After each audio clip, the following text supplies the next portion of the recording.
बच्चों, अब एग्जामिनेशन का समय आ चुका है और अब मैं आपको बताने वाला हूं कि वैल्यू बेस्ड क्वेश्चन को आपने किस तरह से अटेम्प्ट करना है। वैल्यू बेस्ड क्वेश्चन में बच्चा बहुत बार उलझता है।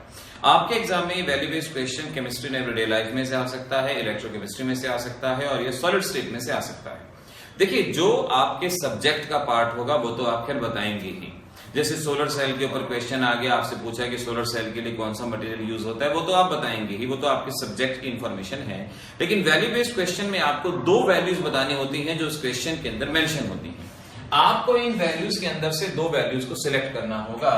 Friendship, general awareness, love for family, fight against corruption, concern for environment, saving of fuel and money, saving time, health concern, equality of human being और उसके साथ साथ नॉलेज ऑफ केमिस्ट्री, इसके बारे में आपको वहां पे बताना होगा।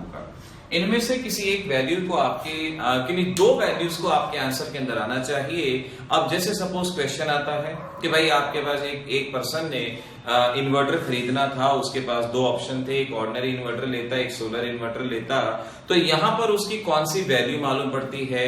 इन्वर्टर किस मटेरियल से मिलके बना है? अब इन्वर्टर किस मटेरियल से मिलके बना है वो तो आप बता ही सकते हैं कि उसमें सिलिकॉन यूज होगा, क्या होगा, वो तो आपकी सब्जेक्ट नॉलेज है। लेकिन वैल्यूज इसके अंदर क्या आ रही हैं, अब वैल्यूज इसके अंदर क्या आएंगी ये आपको बताना है। कोई सी दो वैल्यूज के अंदर आप सिलेक्ट कीजिए। आप कह सकते हैं कंसर्न फॉर द एनवायरमेंट, ये वहां पर सिलेक्ट हो सकती है क्योंकि सोलर पैनल होगा, कम पोल्यूशन होगा और ये वहां बेटर रहेगा। नॉलेज ऑफ केमिस्ट्री, ये यहां पर कहलाई जा सकती है, नॉलेज ऑफ केमिस्ट्री हो सकती है।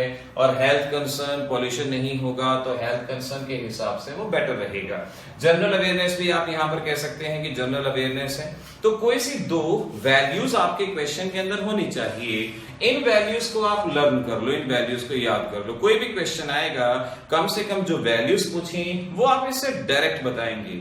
इधर उधर उलझने की बजाय डायरेक्ट जवाब दोगे और यही एग्जामिनर को चाहिए, यही आपको मार्क्स दिलवाएगा। तो उम्मीद है इस तरह से आप इन वैल्यूज को सिलेक्ट कर लेंगे और एग्जामिनेशन में वैल्यू बेस्ड क्वेश्चन को आप बिल्कुल नहीं छोड़ के आएंगे।